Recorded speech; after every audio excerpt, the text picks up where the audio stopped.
Hello Blacks, nagawa sa Graham ang ating gagawin ngayong araw. Sobrang laki nga nito na talaga naman kapag naubos mo na manlalamig ka talaga. Kaya naman isave mo na yung recipe na to at gawin mo na kasi alam mo naman kahit hindi summer talagang napakainit. Meron ako dito 2 piraso na overripe mango. Slice lang natin to ng paganyan. Pwede mo rin itong mas nipisan pa.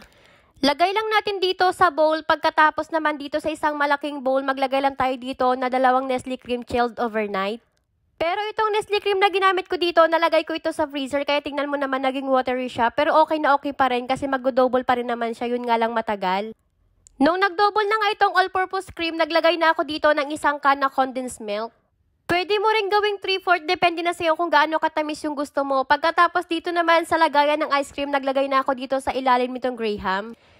Next ko naman na inilagay dito itong cream mixture natin. Maglagay ka lang kung gaano karami yung gusto mo at kung gaano kakapal yung gagawin mo. Ngayon naman ilagay na natin dito ang ating sliced mango at takban lang natin ito ng cream mixture. Makapal itong ginawa ko para sa mango, kaya naman 2 layer yung ginawa ko. Pagkatapos i-cover lang natin ito ng Graham. Okay na to, kaya naman lagay na natin sa freezer yan. At next ko naman nagagawin ay itong aking cream o.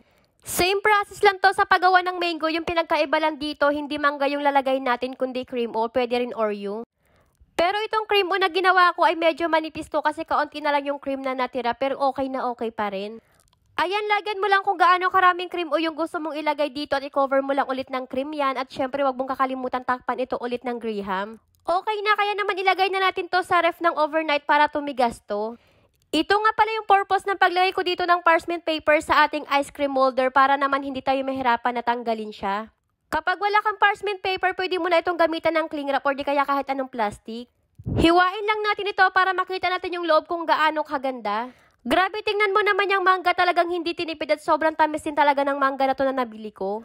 Panghuli ko naman na hiniwa dito itong mango sandwich Graham. Ayan, para siyang Hello Blocks.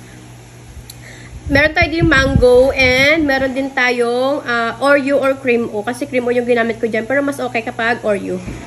Ito, try ko muna yung mangga. Grabe, sobrang laki o sobrang kapal. Laki. Ang sarap. Sakto-sakto lang yung tamis.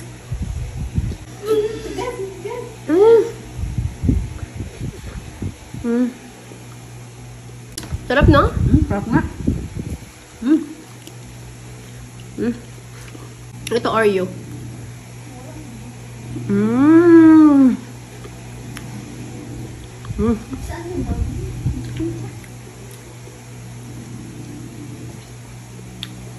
Mas masarap pa rin yung mangga. Mangga. Sarap. Hindi ako, grabe.